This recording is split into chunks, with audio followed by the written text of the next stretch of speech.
Students, welcome everyone. আমরা Ray Martin প্রশ্নবিচিত্রা solve করছিলাম 2026 সালে মাধ্যমিক পরীক্ষার্থীদের জন্য। রায়মার্টিন প্রশ্নবিচিত্রার ম্যাথামেটিক্সের প্রত্যেকটা মডেল কোশ্চেন পেপারের আমরা সলিউশন করছি। তো মডেল কোশ্চেন পেপার 3 চলছিল আমাদের। Model question paper 3 page number 551। এর আগের ক্লাসে আমাদের 12 দাগ এবং 13 দাগের প্রবলেম সলভ করেছি। আজকের ক্লাসে আমরা 14 দাগ এবং 15 দাগের প্রবলেম সলভ করবো। তো এর ফলে আজকে এই মডেল কোশ্চেন পেপার 3 সম্পূর্ণরূপে কমপ্লিট হয়ে যাবে। পরবর্তী ক্লাসে আমরা মডেল কোশ্চেন পেপার 4 সলভ করতে শুরু করব। মডেল কোশ্চেন পেপার 3 তে কি বলেছে?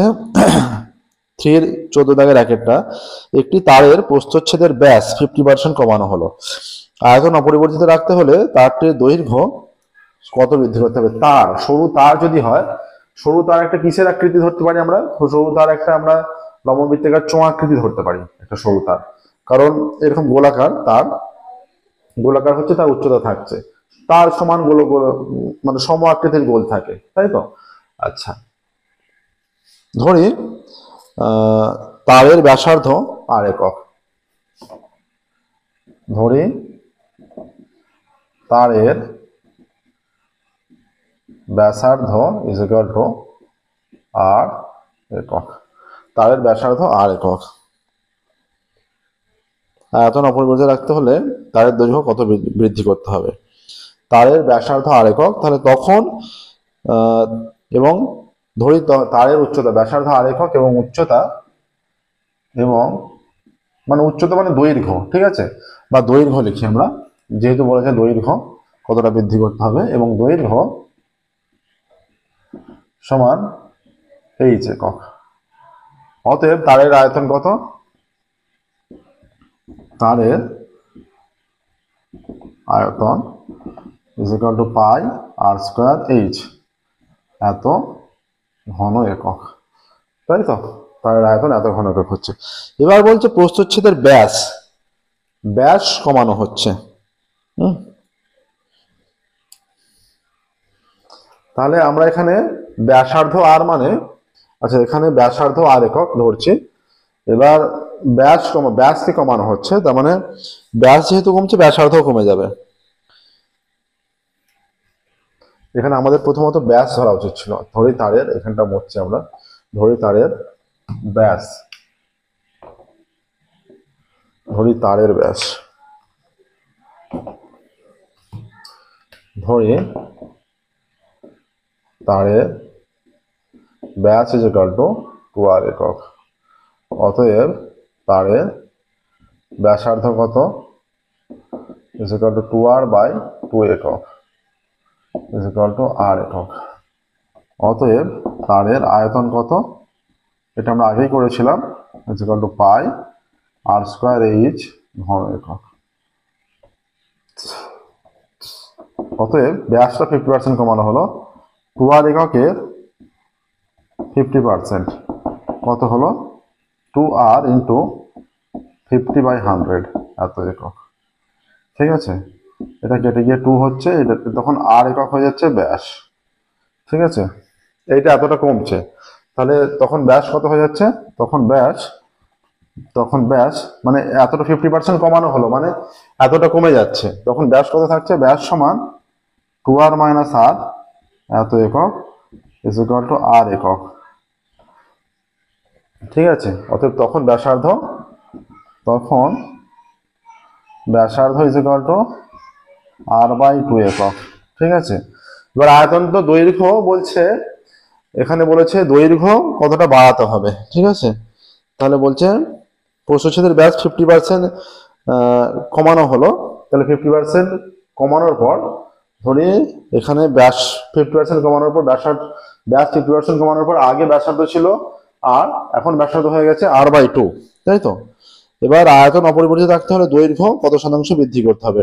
তাহলে আমরা ধরছি নতুন দৈর্ঘ্য, ধরি তখন দৈর্ঘ্য হবে একটা, তখন দৈর্ঘ্য ধরে নিচ্ছি, ধরি তখন দৈর্ঘ্য, এটা এইচটা বেড়ে যাবে, তাই তো? ধরি তখন দৈর্ঘ্য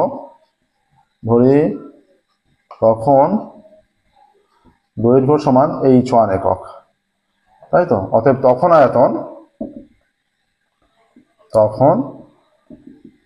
আয়তন ইজ ইকুয়াল টু পাই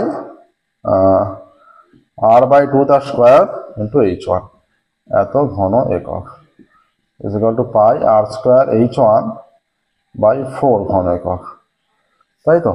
এইটা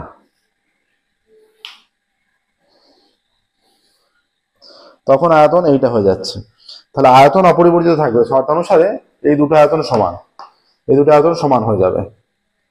দেখো না প্রসেসটা, মানে h1 এর মানটা এই h দিয়ে কত বের হয় এটা নির্ণয় করতে হবে। যে আয়তন অপরিবর্তিত থাকতে হচ্ছে শর্তানুসারে, এখানে শর্তানুসারে কি হয়ে যাবে, শর্তানুসারে এখানে হয়ে যাবে যে দুটো আয়তন যেহেতু সমান, অতএব শর্তানুসারে হয়ে যাচ্ছে, অতএব শর্তানুসারে হয়ে যাচ্ছে এখানে দুটোকে সমান করব। শর্তানুসারে এই যে pi r square h1 by 4 is equal to, এইটা হয়ে গেছে, তখন আয়তন ছিল pi r square h, pi r square h, এই দুটো আয়তন সমান, পাই আর স্কোয়ার কেটে দিলে এইটা হয়ে যাচ্ছে। তাহলে h1 এর মান কত হচ্ছে, h1 is equal two 4h, h1 হয়ে যাচ্ছে 4h। তাহলে এখন দৈর্ঘ্য হয়ে যাচ্ছে, দৈর্ঘ্য ইজ ইকুয়াল টু 4h একক।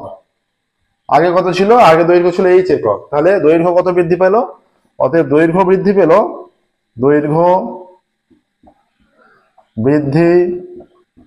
পেল ইজ ইকুয়াল টু, দৈর্ঘ্য বৃদ্ধি পেল 4h মাইনাস h, আগে h ছিল, এখানটা ক্যালকুলেশন হয়ে গেছে, এখানটা পুরোটা মুছছে,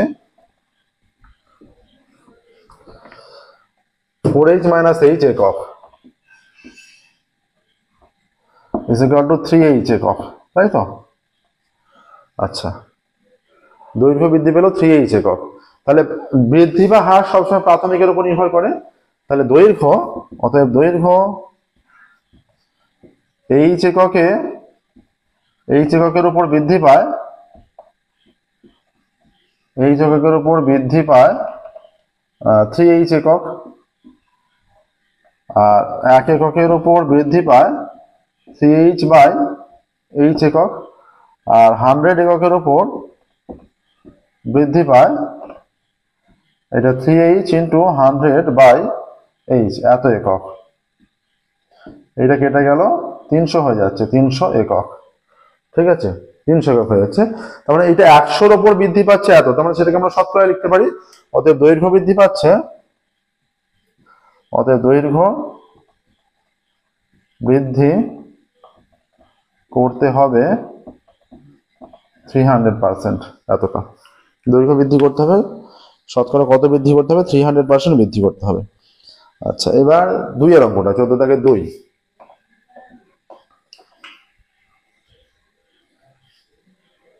2 এর অঙ্ক কি বলছে এখানে,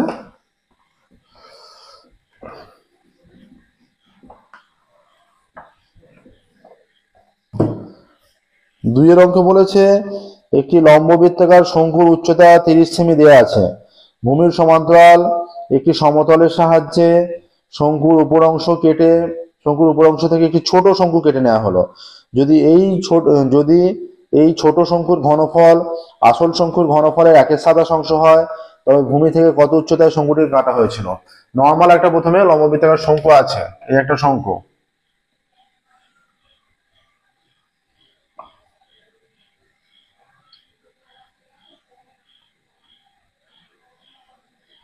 এইটা থেকে এর উপরটা এমন ভাবে কাটা হয়েছে সেটাও একটা শঙ্কু আকৃতির, ঠিক আছে? তার মানে ধরো এইখানে কাটা হয়েছে,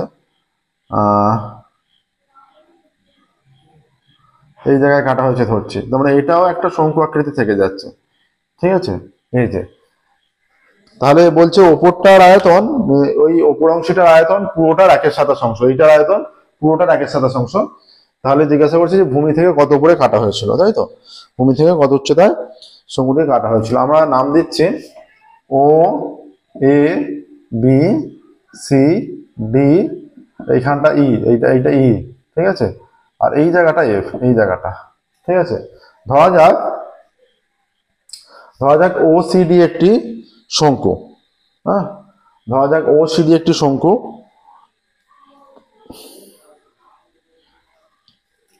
ধরা যাক ও সি ডি একটি শঙ্কু, ধরা যাক ও সি ডি একটি শঙ্কু। এবার একটি সমতলের সাহায্যে শঙ্কুর উপর অংশ থেকে একটি ছোট শঙ্কু কাটা হয়েছে। আমরা ধরছি, ধরা যাক ওসিডি একটি শঙ্কু, তাহলে এই শঙ্কুর কি বলে দেওয়া আছে, এই শঙ্কুর উচ্চতা, যার উচ্চতা ওই যে ওএফ, তাই তো, of is equal to 30 semi, যার উচ্চতা of is equal to 30 semi. আচ্ছা, যার উচ্চতা of is equal to 30 semi, এটা ছোট শঙ্কু কেটে নেওয়া হলো। আচ্ছা, আমরা ধরছি যে ছোট শঙ্কুর উচ্চতা হবে, ধরি ছোট শঙ্কুর উচ্চতা সমান x সেমি, এটা ধরে নিলাম, ঠিক আছে। আচ্ছা, এটাও আমরা মনে করছি, ধরি বড় শঙ্কুর ব্যাসার্ধ আর একক, ঠিক আছে। ধরি বড় শঙ্কুর ব্যাসার্ধ, ধরি বা প্রাথমিক শঙ্কুর ব্যাসার্ধ, ধরি প্রাথমিক শঙ্কুর ব্যাসার্ধ, প্রাথমিক শঙ্কুর ব্যাসার্ধ ইজ ইকুয়াল টু আর একক, ধরি প্রাথমিক শঙ্কুর ব্যাসার্ধ ইজ ইকুয়াল টু আর একক। তাহলে প্রাথমিক শঙ্কুর আয়তন কত? অতএব প্রাথমিক শঙ্কুটির আয়তন মানে ও সিডি শঙ্কুটির আয়তন, বা প্রাথমিক শঙ্কুর আয়তন বা বড় শঙ্কু,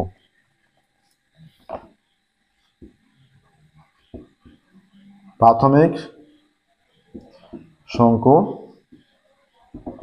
আয়তন is equal to 1/3 pi r square h, h এর মান 30, এত ঘন সেমি। এটা কেটে দিলে 10 হয়ে যাচ্ছে, 10 পাই আর স্কোয়ার ঘন সেমি, এইটা হয়ে যাচ্ছে প্রাথমিক শঙ্কু।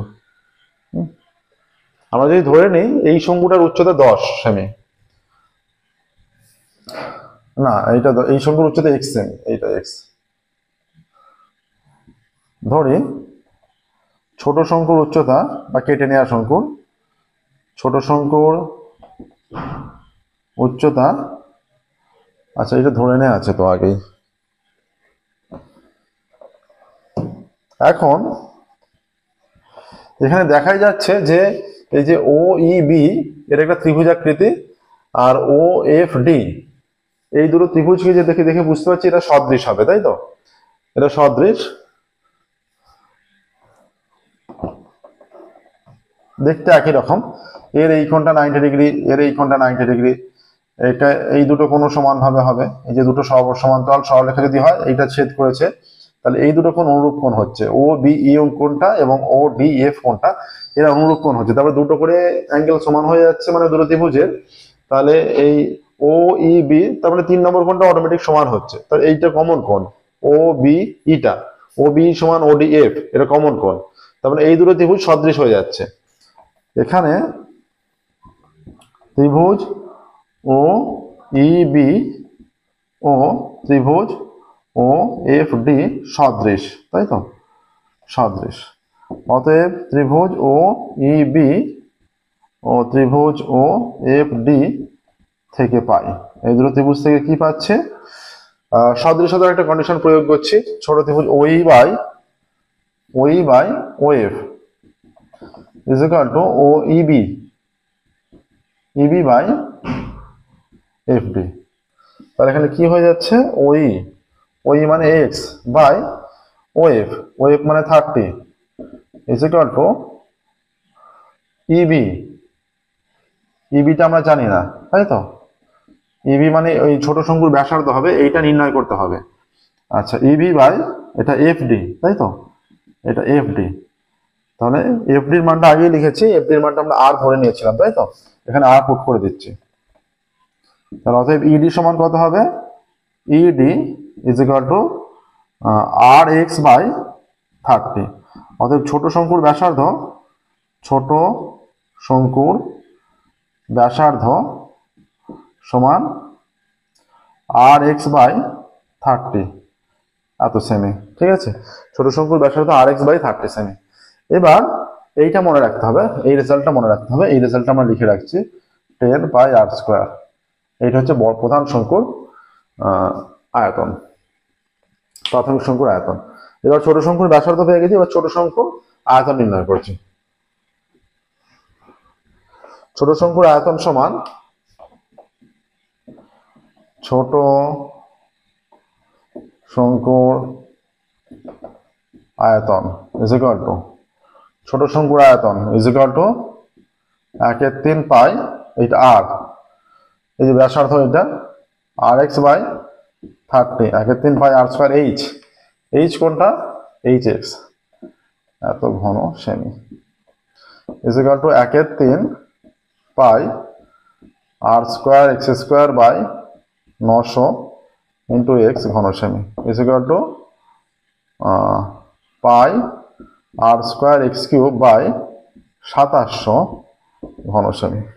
শর্তানুসারে কি হয়ে যাচ্ছে বলছে এইটা এখানে বলে দিয়েছে যে যদি ছোট শঙ্কুর ঘনফল আসল শঙ্কুর ঘনফলে 1/7, আসল শঙ্কুর ঘনফল এইটা এর 1/7, এইটার 1/7 এইটা, তার মানে একে 1/7 দিয়ে গুণ করলে তবে এইটা আসছে।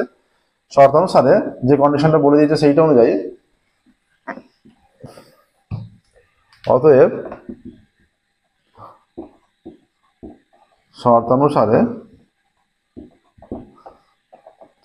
হয়ে যাচ্ছে pi r square x cube by 2700 is equal to 1/27 into 10 pi r square. Pi r square যদি কেটে দিয়ে এদিকে কেটে দিচ্ছি, তাহলে অতএব x cube is equal to কত হচ্ছে,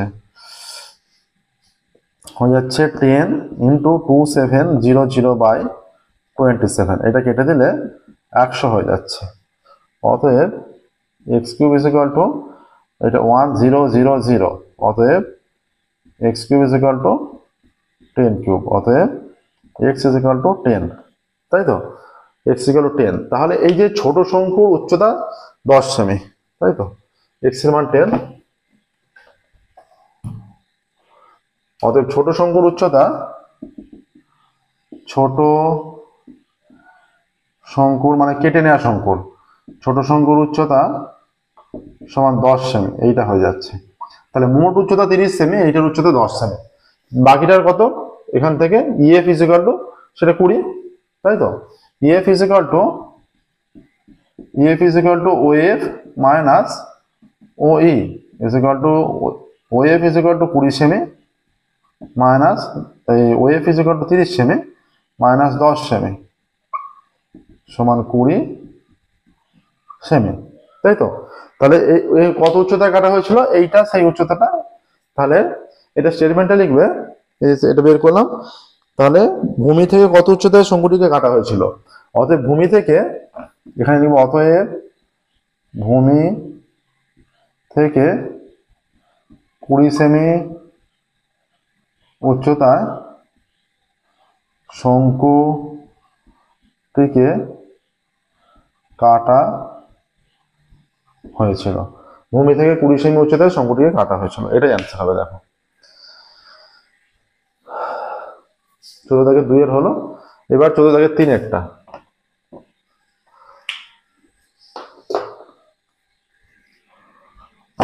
3 অঙ্ক দেখো। এবার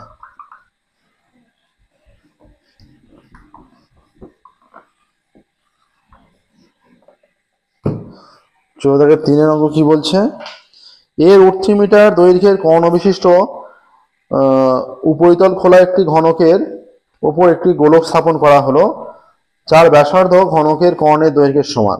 আচ্ছা, একটি গোলকটা আমরা আগে লিখি, গোলকটা আগে দেখছি, গোলকের চিত্রটা অঙ্কন করলাম, এইটা একটা গোলক, ঠিক আছে। এবার এখানে বলেছে এই যে গোলকের স্ফিয়ার বা গোলক, একটি গোলক স্থাপন করা হলো যার ব্যাসার্ধ ঘনকের কর্ণের দৈর্ঘ্যের সমান, ব্যাসার্ধটা কর্ণের দৈর্ঘ্যের সমান, ঘনকের ভিতর ও বাইরে দিকে অবস্থিত গোলকটির অংশ দুটির উচ্চতার অনুপাত। তাহলে এই যে ঘনকের যেটা কর্ণ, ঘনকের যেটা কর্ণ সেইটা গোলকের ব্যাসার্ধ, ঘনকের যেটা কর্ণ সেটা গোলকের ব্যাসার্ধ, এখানে যদি কেন্দ্র হয়, তার মানে ঘনকের যে বাহু, আচ্ছা ঘনকের কর্ণ সমান a√3 সেমি, অতএব ঘনকের বাহু কত a√3/√3 সেমি সমান a সেমি ঘনকের বাহু, তাই তো। আর অতএব গোলকের ব্যাসার্ধ কত, গোলকের ব্যাসার্ধ সমান a√3 সেমি, অতএব গোলকের ব্যাস সমান 2 দিয়ে গুণ করলেই হবে 2a√3 সেমি, তাই তো। এবার এর যেটা কর্ণ এই এতটা দৈর্ঘ্যে, আচ্ছা তার চেয়েও ছোট, মানে গোলকের যেটা বাহু এই যে এতটা দৈর্ঘ্য, এই এতটা দৈর্ঘ্য হচ্ছে, এই এতটা মতো দৈর্ঘ্য হচ্ছে এখানে কর্ণটা, তাহলে বাহুটা এর চেয়েও একটু ছোট, এতটা নিচ্ছি আমরা, তার মানে বাহুটা হয়ে যাবে এইরকম একটা, তাহলে এইটা এই টাইপের একটা ঘনক হয়ে যাবে, মানে এইরকম ভাবে বসানো হয়েছিল, ঠিক আছে। হয়তো একটু ছোট হয়ে গেল, মোটামুটি চিত্রটা এইরকম হবে। তাহলে এর ভেতরের অংশ যেটা আছে, মুখটা খোলা, এর ভেতরের অংশ যেটা আছে এইটুকুটা ভেতরের অংশ আছে, তার মানে এর উপর আমরা যদি একটা ডট ডট করে এরকম চিত্রটা আঁকি, এই উচ্চতা শুধুমাত্র এইটা হয়ে যাবে এই যে ঘনকের ভেতরের উচ্চতা, ঘনকের ভেতরে গোলকের উচ্চতা এইটা, আর বাইরের উচ্চতা হচ্ছে এইটা। এইভাবে যদি আমরা লম্বভাবে নেই, এইটা হচ্ছে বাইরের উচ্চতাটা, এইটা। তাহলে এইটা যদি নাম দিই এ ও বি, এইটা হচ্ছে বাইরের উচ্চতা, আর এটা সি, এই যে বিসি হয়ে যাবে ভেতরের উচ্চতা, তাই তো। আচ্ছা, তাহলে ঘনকের বাহু পেয়েছি। ঘনকের বাহু পেয়ে গেলে এই যে এখানে কিন্তু চিত্র অনুযায়ী এইটা, এই যে এইখানে যদি ঘনকের বাহু এরকম আমরা কল্পনা করি এইটা হয়, তাহলে A B C D E, তাহলে এইটা একটা ঘনকের ভেতরের অংশটা যেটা, সেটা একটা অর্ধবৃত্ত হয়ে যাচ্ছে। ঘনকের ভেতরের অংশ যেটা চিত্র, সেটা একটা অর্ধবৃত্ত হয়ে যাচ্ছে। অর্ধবৃত্তের ঘনকের ভিতর গোলকের অংশ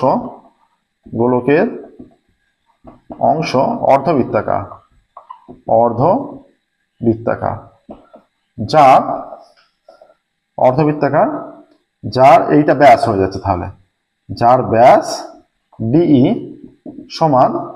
ডিই সমান কত হয়ে যাচ্ছে, এ একক, তাই তো। তাহলে এইটা অর্ধবৃত্তাকার, অর্ধবৃত্তের উচ্চতা কোনটা হয়, অর্ধবৃত্তের উচ্চতা বিসি।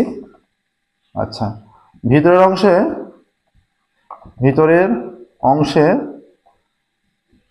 গোলকের উচ্চতা বিসি। তাহলে এখানে কি হয়, এই যে অর্ধবৃত্তের ক্ষেত্রে এই যে একটা অর্ধবৃত্তের কি হয়, এইটা যদি কেন্দ্র 0 হয়, এই দিকটা সবই অর্ধবৃত্ত, ঠিক আছে। আচ্ছা, উচ্চতা বেশি এখানে, মানে এই চিত্রে কি হয়ে যাচ্ছে, এই যে BC is equal to BD is equal to BE, এইটা হয়ে যাচ্ছে, এইটা সবটাই হয়ে যাচ্ছে, তাই তো। এই তিনটে সমান, এখানে চিত্র অনুযায়ী ঠিকঠাক সমান দেখতে না লাগলেও এই তিনটে সমান হয়, ঠিক আছে। গোলকটা একটু বড় নেওয়া হয়ে গেছে, বা এই দৈর্ঘ্যটা এটা সমান ভাবে হতো, বিসিডি এটা সমান ভাবে হতো, তাহলে চিত্রে বিসি বিডি বি এরা সমান। আচ্ছা, এবার এখানে এটা মাপটা কিভাবে পাবো আমরা, বিসি, কারণ এই যে সমান কি জন্য আমরা চিত্রে দেখিয়েছি, এই যে বা একটা এইরকম যদি অর্ধবৃত্ত হয়, এইরকম এটা ও কেন্দ্র হলে এইটা সমান, কারণ সবাই ব্যাসার্ধ, এই তিনটে সমান হয়, এইটা তিনটেই সমান, কারণ এটা তিনটেই ব্যাসার্ধ। তাহলে এবার এই যে আমরা এই পুরোটা ব্যাস, এই পুরোটা ডি হচ্ছে কর্ণের বাহু, যেটা খোলা আছে, যে মুখটা আমরা যেটা কল্পনা করছি ডি বাহু, তাহলে এখানে এইটা ও কেন্দ্র, তাহলে এই যে হাফ অফ এখানে এইটার সঙ্গে এইটা সমান হচ্ছে, তাহলে এর ব্যাসার্ধ কোনটা হচ্ছে, এইখানের ঘনকটা, যে অর্ধবৃত্তাকার যে দিকতে যে ঘনকটা, অর্ধবৃত্তাকার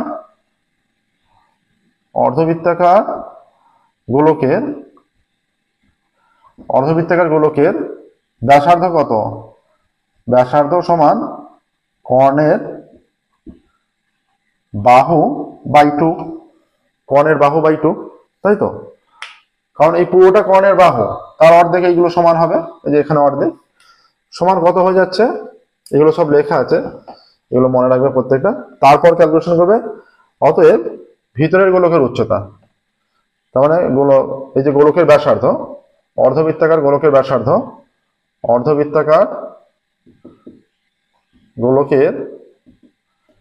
ব্যাসার্ধ সমান, এই অঙ্কটা পড়ে কিন্তু অনেক শক্ত লাগবে, যে বিভিন্নভাবে ক্যালকুলেশন করতে পারো, কোনোভাবে কিন্তু ক্যালকুলেশন অতটা সহজে ম্যাচ করবে না বা মিলবে না, কিন্তু কোনোভাবে অঙ্কের বিভিন্ন প্রসেস আছে, ম্যাচ করতে পারে। এবার এই অঙ্কটা, এই ক্যালকুলেশনটা বুঝে যাওয়ার পর, অঙ্কটা বুঝে যাওয়ার পর চিত্রটা কিন্তু একদমই সহজ, বেশি কিছু ক্যালকুলেশন নেই, জাস্ট মাইনাস করে এর মানটা বের করে নেয়।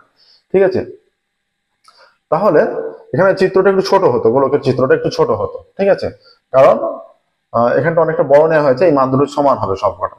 ঠিক আছে, অর্ধবৃত্তাকার গোলকের ব্যাসার্ধ ইজ ইকুয়াল টু কর্ণের বাহু বাই 2, কর্ণের বাহু, ঘনকের বাহু, কর্ণের বাহু না, এটা হচ্ছে ঘনকের বাহু, ঘনকের বাহু বাই 2,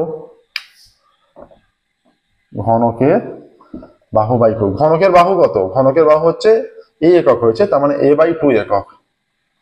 তাহলে অতএব ভিতরের ভিতরের গোলকের উচ্চতা পেয়ে যাচ্ছে, ভিতরের, এটাই ভিতরের গোলকের উচ্চতা। অর্ধবৃত্তের উচ্চতা কোনটা? এই যে এইটা উচ্চতা ব্যাসার্ধের সমান, অর্ধবৃত্তের উচ্চতা হয় ব্যাসার্ধের সমান। তাহলে ভিতরের গোলকের উচ্চতা মানে ভিতরে যে গোলকের অংশটা আছে, ভিতরের গোলকের ভিতরের যে গোলকের অংশটা আছে সেটা অর্ধবৃত্ত, তার উচ্চতা কত? a/2 একক। তাহলে বাইরের গোলকের উচ্চতা কত? বাইরের গোলকের উচ্চতা, বাইরের গোলকের উচ্চতা সমান ab, হ্যাঁ, is equal two OA plus OB। আচ্ছা, OA প্লাস OB। তাহলে গোলকের ব্যাসার্ধ কত বলে দিয়েছে? গোলকের ব্যাসার্ধ বলে দেওয়া আছে, বা AB থেকে আমরা AB মানে আমরা এর ব্যাস জানি, এটা না করে এইভাবে নির্ণয় করি যে AB is equal two AC minus BC। এসিটা কত? AC is equal two, AC হচ্ছে 2a√3 এত একক, আর BC হয়ে যাচ্ছে a/2 একক, আমরা পেয়েছি এত একক। ঠিক আছে, অতএব এবার কি বলেছে? ঘনকের ভিতরের ও বাইরের অবস্থিত গোলকের অংশ দুটির অনুপাত। অতএব ঘনকের ভিতরে ও বাইরে অবস্থিত গোলকের অংশ দুটির অনুপাত।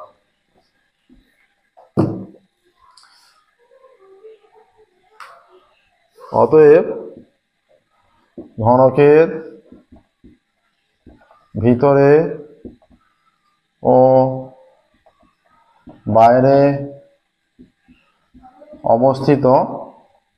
অবস্থিত গোলকের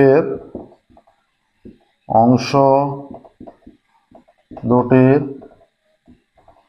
অনুপাত। ভিতরে ও বাইরে অবস্থিত গোলকের অংশ দুটির অনুপাত। ভিতরে কোনটা অবস্থিত? এখানে ভিতরের গোলকের উচ্চতা a/2, a/2 ইজ টু, বাইরে এইটা 2a√3 মাইনাস a/2, এইটা ইজ ইকুয়াল টু, তাহলে এই যে এখানে a/2 আমরা পাচ্ছি ইজ টু, এখান থেকে যদি a/2 কমন নেই, a/2 কমন নিলে এটা 2a আছে, এটা হয়ে যাবে, প্রথমে a কমন গেল মনে করো, এবার 2√3 থেকে বাই 2 কমন নিলে 4√3 হয়ে যাচ্ছে -1। এই যে a/2 এর সঙ্গে 1 গুণ করলে a/2, সেকেন্ড পার্টটা ম্যাচ হয়ে গেল। আর a/2 এর সঙ্গে দেখিয়ে দিচ্ছে, a/2 এর সঙ্গে 4√3 গুণ করলে কত হচ্ছে? এটা কেটে গিয়ে 2a√3 হয়ে যাচ্ছে। ঠিক আছে, এবার a/2 তে উভয় দিক থেকে ভাগ করলে 1:4√3 - 1, এটা অ্যান্সার আসছে 1:4√3 - 1। দেখো 1:4√3 - 1, এটা অ্যান্সার আসছে। 14 দাগে 3টা অঙ্ক কমপ্লিট হলো। এবার আমরা যাবো 15 দাগে। 15 দাগে আছে রাশিবিজ্ঞানের অঙ্ক।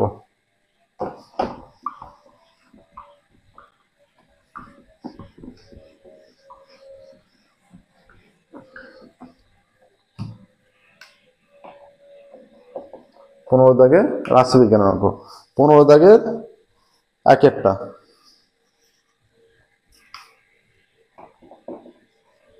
বলে দেওয়া আছে। এখানে যেটা দেওয়া আছে, ক্রমবিচ্যুতি পদ্ধতিতে তথ্যের গড় নির্ণয় করতে দেওয়া আছে। ক্রমবিচ্যুতি পদ্ধতিতে তথ্যের গড় আছে 0 থেকে 30, 30 থেকে 60, 60 থেকে 90, 90 থেকে 120, 120 থেকে 150, তাই তো? তাহলে এখানে শ্রেণী সীমানা আকারেই দেওয়া আছে, শ্রেণী সীমানা, শ্রেণী সীমানা দেওয়া আছে। তারপরে কি আছে? আর পরিসংখ্যা দেওয়া আছে, বাকিগুলোকে তাহলে আমাদের নিতে হবে মানগুলো। পরিসংখ্যা রাশিবিজ্ঞানের যে অঙ্ক পড়ে মাধ্যমিকে, যদিও কনসেপ্টটা ক্লিয়ার করা দরকার, বইয়ে উদাহরণের অঙ্ক আর এক্সারসাইজের অঙ্কগুলো খুব ভালো করে তৈরি করলেই ওখান থেকেই পাওয়া যায়। এবার কনসেপ্টটা ক্লিয়ার করে রাখলে যে কোনো অঙ্ক পড়লেই করতে পারবে। এবার তাহলে এখানে যেহেতু শ্রেণীর সীমানা মধ্যক বের করতে হবে, বা শ্রেণী মধ্যক বললে আরো ভালো হয়, ঠিক আছে। আচ্ছা, এইটা হয়ে যায় পরিসংখ্যাটা এফআই, হ্যাঁ, পরিসংখ্যা এফআই আর মধ্যকটা হচ্ছে এক্সআই। আচ্ছা, আর আমরা একটা মান নিচ্ছি এখানে, কি পদ্ধতি বলেছে, ক্রমবিচ্যুতি, তাই তো। ক্রমবিচ্যুতি পদ্ধতি যেহেতু, তাহলে UI is equal to XI minus A ধরি,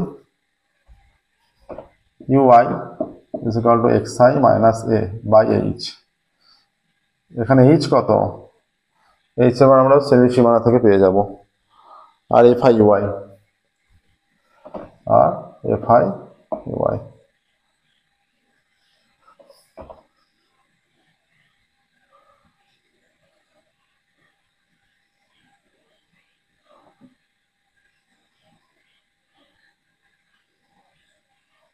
এটা সম্ভবত 5টাই মান আছে, 0 থেকে 30, 30 থেকে 60, 150 পর্যন্ত। 0 থেকে 30, 30 থেকে 60, 60 থেকে 90, 90 থেকে 120, 120 থেকে 150, তাই তো, এই মানগুলো আছে।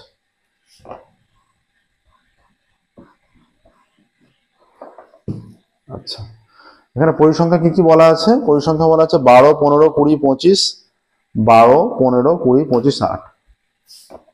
12, 15, 20, 25, 8।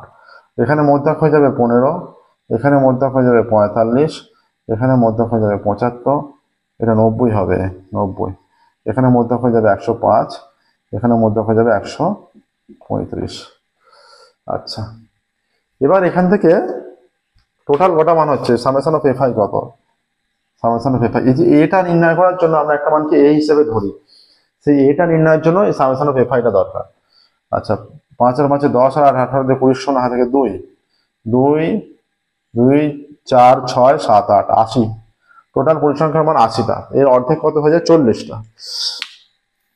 তাহলে প্রথম 12টা মান এইটা, তারপরে 12, তারপরে 15টা, 12 আর 15, 27। তাহলে 27 আর 20, 47 এখানে চলে যাচ্ছে। তাহলে মোটামুটি আমাদের যদি আমরা এটা করতাম, ক্রমযৌগিক পরিসংখ্যাটা নির্ণয় করতাম, ক্ষুদ্রতর ক্রমযৌগিক পরিসংখ্যা, তাহলে এইটার উপর মিডিল মানটা থাকতো, তাই তো। মধ্যক নির্ণয় করছি, মধ্যকের মানটা এখানে থাকছে যে 27 থেকে 20, 47টা মান, 47 পর্যন্ত মান এইখানে। তাহলে এখানে 40তম মানটাও এখানে আছে, তাহলে এইটাকে আমরা এই হিসাবে ধরছি, এইটাকে, ঠিক আছে, এটাকে আমরা এই হিসাবে ধরছি। তাহলে এখানে এক্সআই মাইনাস, এখানে এক্সআই কোনটা, এইটা 15, 15 মাইনাস 20, 5, 5 বাই, এটা এইচ লিখতে হয়, এটা এইচ, এখানে এইচ হয়ে যাচ্ছে 30, এইচ এর মানটা হয়ে যাচ্ছে 30, তাই তো। এই যে 30 এর পার্থক্য, প্রত্যেকটা যেটা পার্থক্য থাকে সেটা এইচ এর মান, এখানে লিখে দেবে এইচ ইজ ইকুয়াল টু, এটা অনেক কিছু লিখে করতে হয় ক্যালকুলেশন গুলো। আচ্ছা, এইচ ইজ ইকুয়াল টু 30, আর এইচ ইকুয়াল টু এখানে হয়ে যাচ্ছে, আচ্ছা এইচ ইকুয়াল টু একটা পরিসংখ্যাটা না, এইচ ইকুয়াল টু এটা 75 হয়ে যাবে, এইচ ইকুয়াল টু হয়ে যাবে 75, এইচ ইকুয়াল টু এ। তাহলে 15 মাইনাস এ 75, 75কে 15 মাইনাস 75 মানে -30, -30 বাই -15 মাইনাস 75 -60, -60 বাই 30, এটা -2 হয়ে যাচ্ছে, তাহলে -2। আচ্ছা, এইটা 45 মাইনাস 75 -30, এই যে এইটা বড়, তো এটা বড়, -30 বাই 30 -1, এক্ষেত্রে 0, দুটোই এর মানও এক্সআইটাও 75, এটাও 75, এক্ষেত্রে 175 মাইনাস 105 মাইনাস 75, এটা 1 হয়ে যাবে, সহজেই বুঝতে পারছো, এটা 2 হয়ে যাচ্ছে। এটা -30, এটা -45, এটা 0, 0-র সঙ্গে যে কোনো মান গুণ করলে 0 হয়, এটা হয়ে যাচ্ছে 105, এটা হয়ে যাচ্ছে 135, যখন 270, ঠিক আছে। আচ্ছা, এই তিনটা যোগ করলে কত হচ্ছে, এই তিনটা যোগ করলে 50, 60, 70, 30 আর 40, 70, 75, আর এদিকে হয়ে যাচ্ছে মাইনাস 75 30 হয়ে যাচ্ছে, তাহলে 300 হয়ে যাচ্ছে। Summation of F I u i is equal to 300। আমাদের ঠিকঠাকভাবে লিখে করা হচ্ছে, তোমরা আরেকটু বিস্তারিত লিখে লিখে এগুলো ক্যালকুলেশনগুলো দিতে হবে, ঠিক আছে। আচ্ছা, তাহলে নির্ণয় যৌগিক গড় কি হয়ে যাচ্ছে? নির্ণয় যৌগিক গড়, অতএব নির্ণয় যৌগিক গড় x bar is equal to, এখানে হয়ে যায় A plus summation of F I UI by summation of F I into h. এর ফর্মুলা দিয়ে কিন্তু অনেক অঙ্কও পড়ে। এর মান কত? 75 প্লাস, ঠিক আছে, summation of F I u i মানে 300, সামেশন অফ এফ আই কত? সামেশন অফ এফ আই হয়ে যাচ্ছে এখানে 80 ইন্টু এইচ এর মান কত? 30, তাই তো? হ্যাঁ, এইটা কাটলো, ইজ ইকুয়াল টু হয়ে যাচ্ছে 75 প্লাস কত দিয়ে কাটা যাচ্ছে, আর এটা 15 হয়ে যাচ্ছে, 15 দুগুণে 30 4, আবার 15 দুগুণে 30 2, 15 15 225 বাই 2, 225 বাই 2। আচ্ছা, 2 দিয়ে 225কে ভাগ করলে 2 2 5, 2 1 2, আবার 2 নামলো, 2 1 2, 5 নামলো, মানটা তো অনেকটা বেশি হয়ে যাচ্ছে, সমস্যা নেই উপায় আসে, এটা 300 হয়ে যাচ্ছে। Summation of F I u i f i 12। আচ্ছা, এই মানগুলো তো 30 দিয়ে আমরা গুণ করে ফেলেছি, এফ আই ইউআই দিয়ে গুণ করতে হয়, পুরো রেজাল্টটাই অন্য হয়ে যাচ্ছে। এটা আসে, তাহলে এইখানে রেজাল্টগুলোই অন্য হয়ে যাচ্ছে। আমরা গুণ করেছি এই যে ইউআই দিয়ে, আচ্ছা এফ আই ইউআই, তাই তো? এটা -24 হতো, এটা -15 হতো, এটা 0 হতো, ঠিকই আছে, এটা 25 হয়ে যাচ্ছে, আর এটা 8 দুগুণে 16 হয়ে যাচ্ছে। 2 থেকে 3 30 -39, 2 থেকে 3 30 -39, আর 2 থেকে 3 41, এটা 2 হয়ে যাচ্ছে, তাই তো?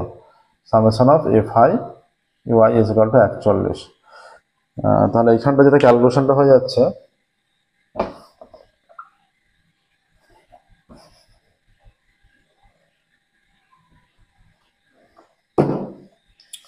is equal to A is equal to 75 plus FIUI2 by summation of FI 80 into H এর মান কত? H এর মান 30, A plus summation of FIUI2 summation of FI হয়ে যাচ্ছে 80 30, তাই তো?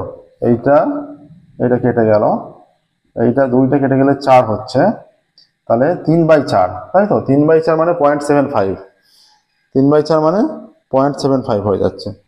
তাহলে is equal two 75 plus 3/4 is equal two 75 plus 0.75 is equal two 75.75, এইটা আসছে 75.75। নির্ণয় যৌগিক গড় 75.75 অ্যান্সার আসছে। নেক্সট দেখো, 2-এরটায় যাবো। 2-এরটা নিচে তথ্যের মধ্যক 525 বলে দিয়েছে।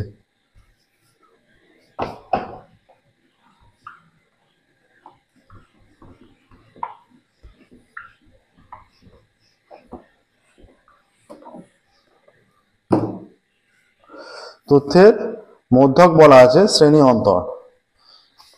অন্তর বলা আছে, আর এক্স ওয়াই এখানে মেনশন করা আছে তথ্য হিসাবে, এক্স ওয়াইটা নির্ণয় করতে হবে। তাহলে কিভাবে নির্ণয় করবো? আমরা মধ্যমা যেহেতু বলা আছে, মধ্যমা বলা আছে, তাহলে মধ্যমা নির্ণয়ের ক্ষেত্রে চলে যেতে হবে। শ্রেণী কি বলা আছে এখানে বলা আছে শ্রেণী অন্তর বা শ্রেণী সীমানা লিখলেও হবে। শ্রেণী অন্তর হিসেবে দেওয়া আছে, যেভাবে দেওয়া আছে আমরা সেভাবে লিখছি, শ্রেণী অন্তর। আচ্ছা, আর কি দেওয়া আছে? পরিসংখ্যা, শ্রেণী অন্তর পরিসংখ্যা। মধ্যমা বলা আছে 525, তাই তো?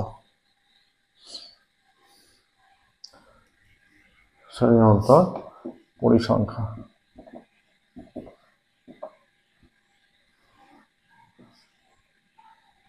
ক্রমযৌগিক পরিসংখ্যা দরকার এখানে, ক্রমযৌগিক পরিসংখ্যা। ঠিক আছে। আচ্ছা, 0 থেকে 100, একবারে 900 থেকে 1000 পর্যন্ত আছে। 0 থেকে 100, 0 থেকে 100, 100 থেকে 200, 200 থেকে 300, 300 থেকে 400, 400 থেকে 500, 500 থেকে 600, 600 থেকে 700, 700 থেকে 800, 800 থেকে 900,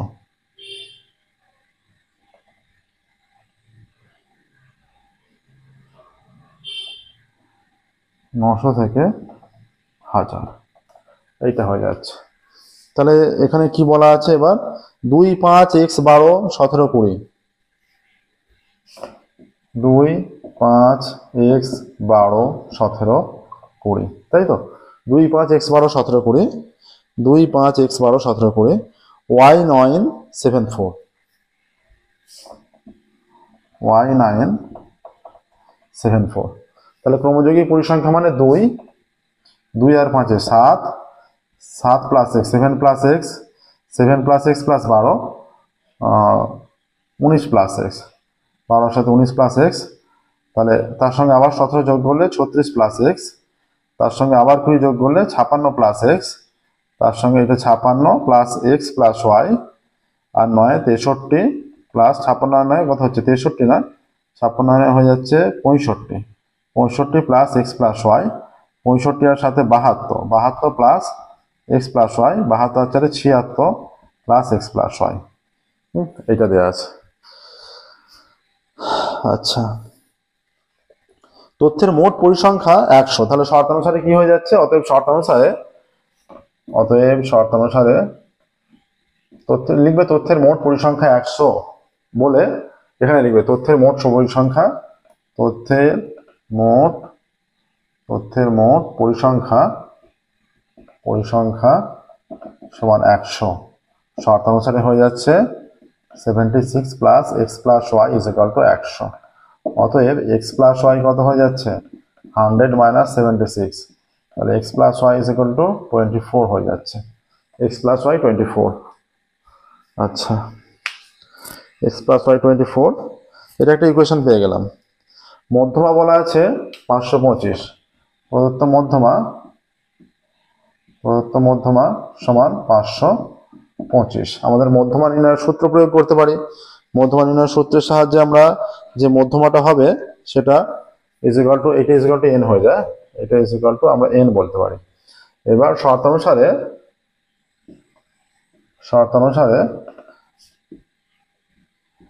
525 ইজ ইকুয়াল টু, এটা মধ্যমা শ্রেণী মোটামুটি কোনটা হচ্ছে দেখো 100, তো এটা যেহেতু 100 তাহলে x প্লাস y এর মান আমরা জেনে গেছি, তাহলে এইটা কত হয়ে যাচ্ছে মোটামুটি, এটা যেহেতু টোটাল মান 100টা, তাহলে x প্লাস y এর মান 24 পেয়ে যাচ্ছি, তাহলে 56 আর এখানে 24, এই মানটা আলটিমেট কত চলে আসছে, এখানে চলে আসছে 56 আর 24, 50 60 70 76 চলে আসছে। তাহলে 100-র অর্ধেক যেটা আমরা যেতে পারি, 100-র অর্ধেক হয়ে যাচ্ছে 50, তাই তো 50। তাহলে মধ্যমা শ্রেণীতে কোনটা হয়ে যাবে, এই যে এইখানে এই যে 56 আসছে, এখানে কত পর্যন্ত আছে 36 পর্যন্ত আছে, যেহেতু 36 পর্যন্ত আছে এইটার x এর মান এত বেশি হবে না যে এখানে যেহেতু 56 চলে যাচ্ছে, হ্যাঁ, মানে x এর 56 সঙ্গে কিছু পজিটিভ মান যোগ হয়ে তবে এই মানটা আসছে, এর সঙ্গে এটা 56 প্লাস সামথিং, তাই তো। তাহলে মধ্যমা শ্রেণী 500 থেকে 600টা হবে, 500 থেকে 600 মধ্যমা শ্রেণী যেহেতু এখানে লিখে দাও মধ্যমা শ্রেণী সমান এই যে 500 থেকে 600 এই শ্রেণীটা, তাহলে l is equal two lower মানটা 500 হয়ে যাচ্ছে প্লাস, আচ্ছা তার পরিসংখ্যা হয়ে যাচ্ছে, এর পরিসংখ্যা এইটা 20, এটা f1 এর মান, তাই তো f1 মাইনাস f0 হয়ে যাচ্ছে 20 minus 17, f1 minus f0 20 minus 17, তাহলে 2 ইন্টু 20, তারপরে 2 into 20 minus 17 minus 2 into 20 minus 17 minus y into 100। তাহলে 525 মাইনাস 500 ইজ ইকুয়াল টু, এটা 3 into 100 by 40 minus 17 minus y. তাহলে এটা হয়ে যাচ্ছে 25 ইজ ইকুয়াল টু 300 বাই এটা হয়ে যাচ্ছে 17 23 মাইনাস ওয়াই, তাই তো। তাহলে এখানে হয়ে যাচ্ছে কোনাকুনি গুণ করলে 23 minus y is equal to 300 by 25, মানটা রিপ্লেস করে দিলাম। 300 বাই 25 মানে এটা কেটে গেলে 12 হয়ে যাচ্ছে। তাহলে ওয়াই ইজ ইকুয়াল টু কত, ওয়াই ডান দিকে যদি নিয়ে চলে যায় তাহলে 23 মাইনাস 12, তাহলে ওয়াই এর মান হয়ে যাচ্ছে 11, তাই তো। ওয়াই এর মান 11 হয়ে যাচ্ছে। ওয়াই এর মান আমরা পাচ্ছি এখান থেকে 11। এবার ক্যালকুলেশনটা দেখে নিয়ে দাও একবার। আচ্ছা, এখানে তো আমরা সংখ্যাগুরু মানের সূত্র প্রয়োগ করে ফেলেছি, সংখ্যাগুরু মান নির্ণয়ের সূত্র প্রয়োগ করেছি। এখানে হয়ে যায় n/2 মাইনাস CF, এটা এবার মুছতে হবে।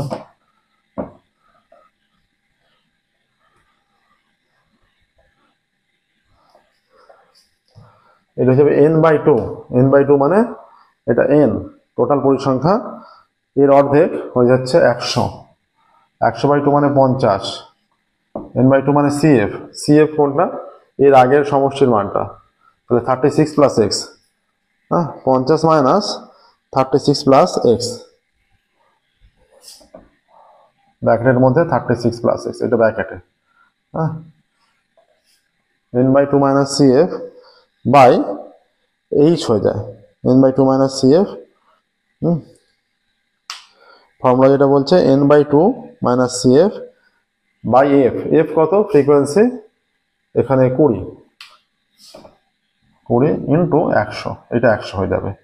তাহলে এটা 500টা এদিকে গেলে এটা 50 minus 36 minus x by 20 into 100, এটা কেটে গেলে 5, অতএব এইটা 25 হয়ে যাচ্ছে। 25 ইজ ইকুয়াল টু এটা এখানে হয়ে যাচ্ছে, আচ্ছা গুণ আকারে আমরা কিছু রাখছি না, এখানে হয়ে যাচ্ছে 5 ইন্টু এটা বিয়োগ করলে 14 মাইনাস এক্স, অতএব 14 minus x is equal two 25/5, এটা 5, অতএব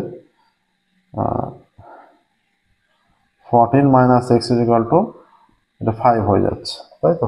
তাহলে এক্স এর মান কত চলে আসছে, minus x is equal two 5 minus 14, minus x is equal two minus 9, কেটে গেল x is equal to 9, x এর ভ্যালু 9 পেয়ে যাচ্ছে। এবার এই যে এইটাতে আমরা যদি পুট করে দিই, এখানে আছে এক্স প্লাস ওয়াই সমান 24, এক্স এর মান 9 plus y is equal to 24, তাহলে y is equal to 24 minus 9, y is equal to 15, অতএব x is equal to 9, y is equal to 15, এই ভ্যালুটা পেয়ে যাচ্ছে, x is equal to 9, y is equal to 15, ঠিক আছে। এবার যে সমস্যাটা দিয়েছে 3-এরটা, রাশিতত্ত্ব থেকে সংখ্যাগুরু মান নির্ণয়, এটা তথ্য দেওয়া আছে, সেখান থেকে সংখ্যাগুরু মান নির্ণয় করতে হবে। আচ্ছা, এটা 2-এরটা হলো, এটা 2 নম্বরের হলো, এরপর 3 নম্বরের।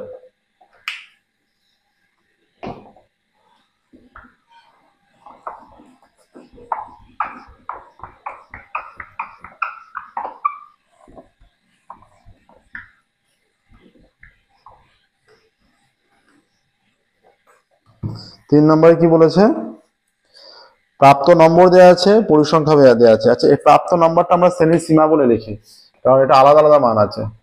শ্রেণী সীমা, এটা একটা আছে, এটা শ্রেণী সীমানা, তারপরে পরিসংখ্যা, এর ক্ষেত্রে ক্রমযৌগিক পরিসংখ্যা লাগবে, ক্রমযৌগিক পরিসংখ্যা এখানে ক্ষুদ্রতর।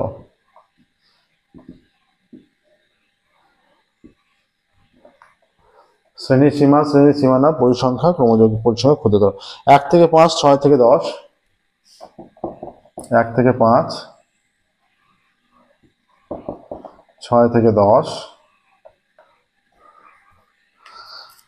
11 থেকে 15, 16 থেকে 20, 11 থেকে 15, 16 থেকে 20।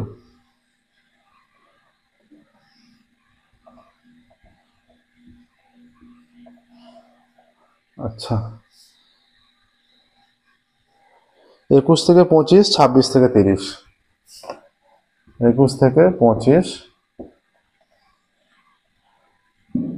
26 থেকে 30।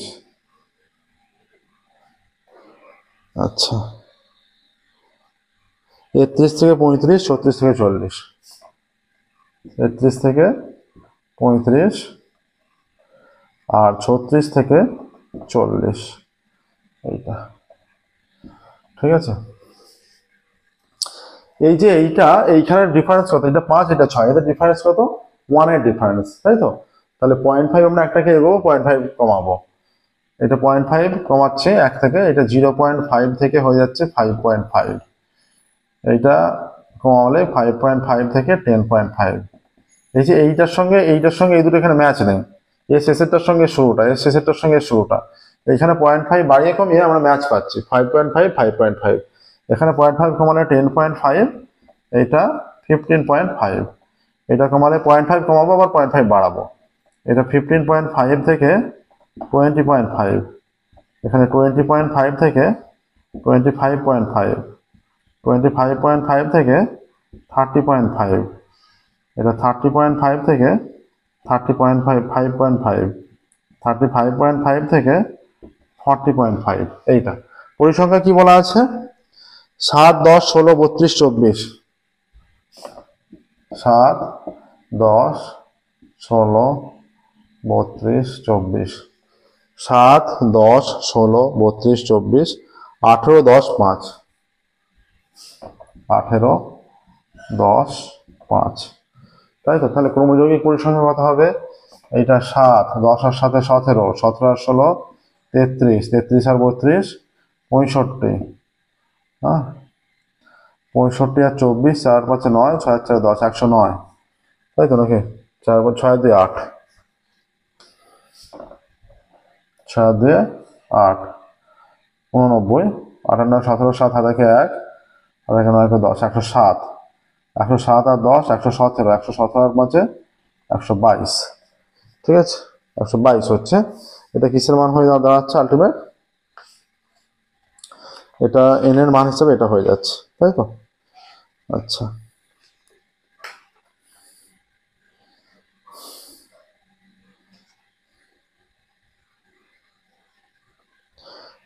এবার এখানে সংখ্যাগুরু মান কোনটা আছে, সবচেয়ে বেশি মান কোনটা? সংখ্যাগুরু শ্রেণী, অতএব সংখ্যাগুরু শ্রেণী, সংখ্যাগুরু সংখ্যাগুরু শ্রেণী কোনটা হয়ে যাচ্ছে? এই মানটা সবচেয়ে বেশি, 32, তাই তো? তার মানে এইটা 15.5 থেকে 20.5, এইটা সংখ্যাগুরু শ্রেণী। তাহলে এবার সংখ্যাগুরু শ্রেণী পেয়ে গেছি, এবার সংখ্যাগুরু মান সমান কি লিখবে? সংখ্যাগুরু মান ইজ ইকুয়াল টু এই সংখ্যাগুরু শ্রেণীর লোয়ার মান, তাহলে এল ইজ ইকুয়াল টু কত হচ্ছে? এল ইজ ইকুয়াল টু 15.5। তাহলে 15.5 প্লাস f1 মাইনাস f0, এটার পার্থক্য কত? 5 এর পার্থক্য। তাহলে এখানে হয়ে যাবে f1 মাইনাস f0। f1 এর মান কত?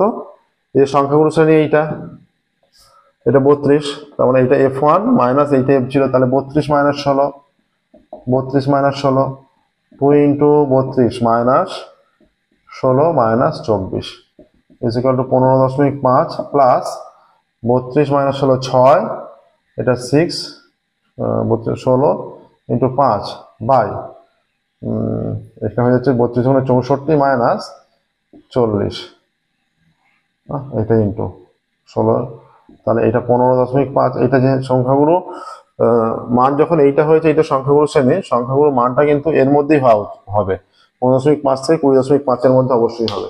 যদি এর মধ্যে না হয়, এর বাইরে হয়, বুঝে নিতে হবে কোথাও ক্যালকুলেশনে গন্ডগোল হয়েছে। তাহলে 15.5 প্লাস এটা 80 বাই এটা 44 হয়ে যাচ্ছে। তাহলে 15.5, এটা ভাগটা করলে কত হচ্ছে? ভাগটা করলে হয়ে যাচ্ছে, এটা কেটে কাটছি প্রথমে, 4 11 44, 4 20 80। তাহলে 11 দিয়ে 20 কে 11 একে 11, 9, দশমিকের জন্য 0, এটা নিতে পারছি 8 11 88 নিতে পারছি, 2 0, তারপরে 11 একে 11, তারপরে আবার 9 চলে আসবে, 0 আবার 8, তাহলে প্লাস 1.82 হয়ে যাচ্ছে প্রায়।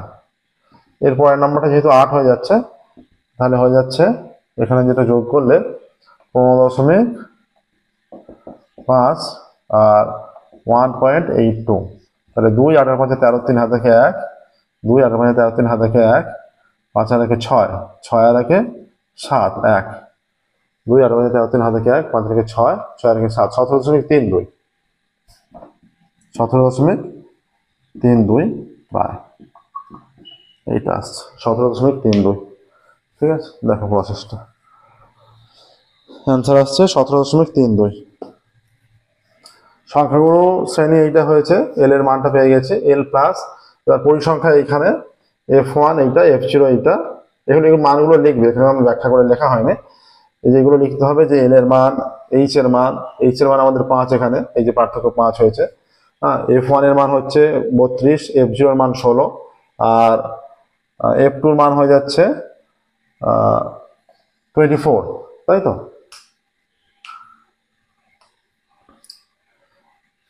হলো সংখ্যার মান 17.32। এখানে হয়ে যাচ্ছে 15-3 কমপ্লিট হলো, মডেল কোশ্চেন পেপার 3 কমপ্লিট হলো। আজকের ক্লাস আমরা এখানেই স্টপ করবো, শুধু পরবর্তী ক্লাসে, এবং পরবর্তী ক্লাসে মডেল কোশ্চেন পেপার 4 স্টার্ট করবো। Okay, model question paper 4 solve করতে শুরু করবো। আজকের মতো এখানেই স্টপ করছি। Thank you very much everyone.